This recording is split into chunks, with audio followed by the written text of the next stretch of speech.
Assalamualaikum warahmatullahi wabarakatuh. Rekan-rekan sekalian, kembali kita berjumpa di Jejak Semesta 65. Semoga kita semua dalam keadaan sehat walafiat, selalu dalam lindungan Allah Subhanahu wa taala.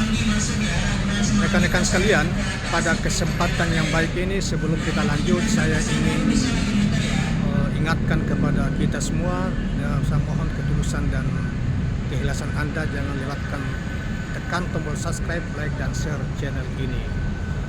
Baiklah kawan-kawan sekalian, pada kesempatan yang berbahagia ini saya ingin hadirkan satu lagi berita tentang dinamika Capres dan Cawapres Pilpres 2024 yang akan datang. Ketiga Capres, ya, baik itu Anies Rashid Baswedan, Ganjar Pranowo maupun Prabowo Subianto. Kawan-kawan sekalian, kali ini kita akan tampilkan satu riset yang dilakukan oleh warga negara Australia, sebuah riset yang terpandang di negeri Australia yang dianggap sangat independen tentang Pilpres, popularitas dan elektabilitas Pilpres ketiga Capres, ya, baik itu Anies, Ganjar maupun Prabowo Subianto. Di dalam survei ini, saudara sekalian, itu terlihat betul bahwa menurut survei ini sangat ketat persaingan ketiga Capres ini, di mana Ganjar untuk saat ini unggul dengan 34%, sementara Prabowo 33% dan Anies 27%.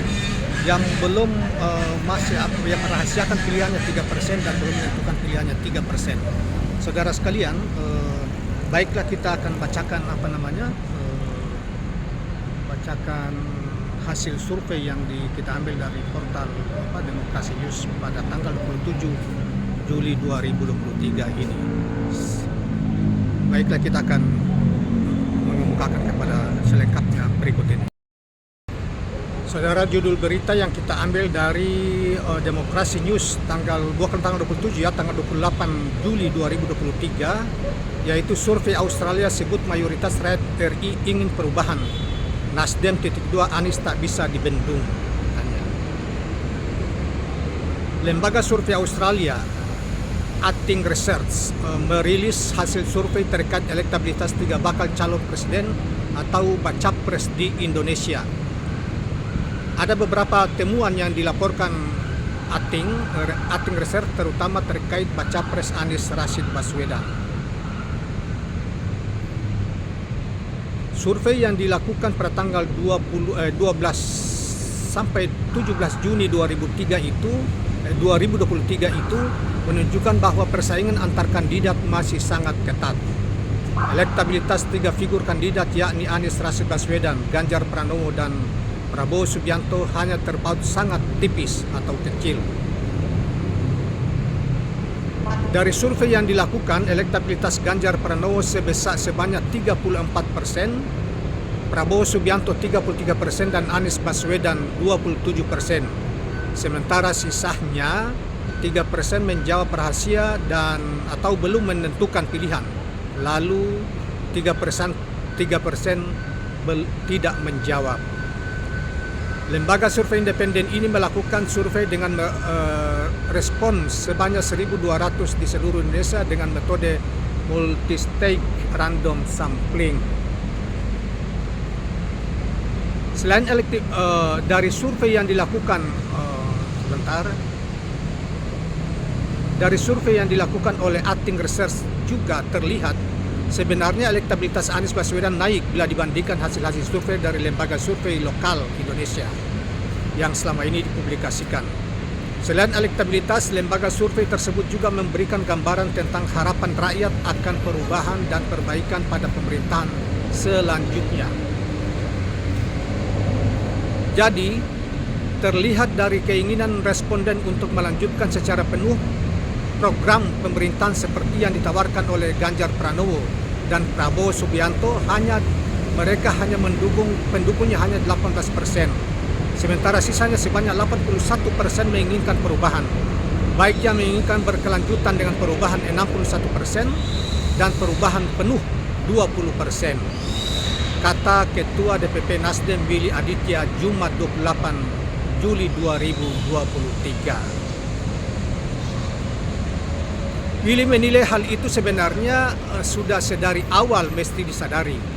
ia mengklaim representasi atau kehendak rakyat itu berada di Anies Rashid Baswedan. Menurutnya dengan data itu setidaknya pihaknya mengetahui bahwa realitas perubahan yang diinginkan sebagian besar rakyat Indonesia terrepresentasi ada di figur Anies Rashid Baswedan. Sebentar saudara sekalian, ini agak ada gangguan ini sedikit. Ya, bentar ya. Ya, dari keinginan dan harapan rakyat untuk perubahan ini sebenarnya Anies Baswedan mengalami kenaikan signifikan. Meski demikian, dia menyampaikan mestinya secara jujur mengukur para kandidat bakal capres bukan hanya dengan angka-angka survei, namun juga dengan melihat partisipasi dan kesukarelawanan yang muncul. Menurut Willy, sosok Anies sebagai bakal capres tanpa endorsement dari pemerintah berkuasa, namun ex-gubernur Jakarta itu dapat animo yang luar biasa dari masyarakat. Ini artinya rakyat secara swadaya dan kerelaan yang tinggi memberikan sumbangsi dalam setiap kegiatan yang dilakukan Mas Anies. Gelombang perubahan itu kan hukum besi masyarakat. Ya tentu tidak bisa dibendung-bendung, katanya. Dia mengklaim dalam beberapa hari terakhir ini dapat dilihat dukungan terhadap Anies muncul dari berbagai daerah. Dukungan untuk Mas Anies muncul dari berbagai sudut negeri. Semua sangat organik dan membumi. Itu harus kita ketahui, katanya.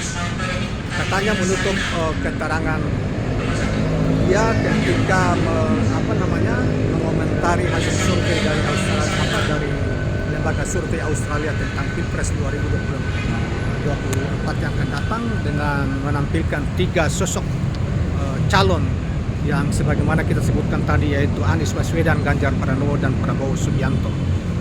Nah, oleh karena itu ada di sini kalau memang ini dipercaya survei ini dan memiliki tingkat kevalidan yang tinggi, tentunya maka dibandingkan dengan survei-survei yang telah menjadi tim sukses dari Prabowo maupun Ganjar yang selama ini menampilkan Anies akan di bawah 20%, itu adalah penggiringan opini semata.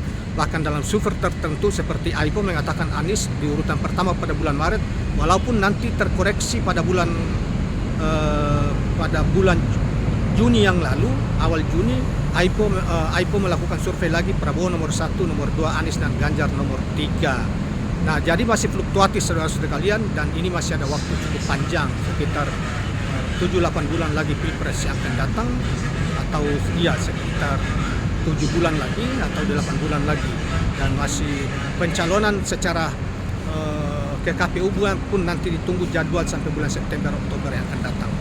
Jadi masih ada banyak waktu, dan makanya setiap saudara sekalian, setiap kandidat atau partai yang mengusung kandidat capres cawapresnya masih tetap memiliki harapan yang besar untuk memenangkan pertarungan di Pilpres 2024 yang akan datang. Apalagi animo masyarakat untuk menggapai isu perubahan begitu besar di berbagai survei, baik itu yang dilakukan oleh survei di Australia sampai angkanya 81%, di Profesor Refli Harun angkanya 80-an% juga, dan yang bulan lalu ada survei dari kedai kopi yang angkanya 61% lebih yang menginginkan perubahan, dan lain termasuk Indometrik yang mencapai 90% lebih masyarakat menginginkan perubahan. Demikianlah kawan-kawan sekalian, jangan lupa subscribe, like, dan share channel ini. Assalamualaikum warahmatullahi wabarakatuh.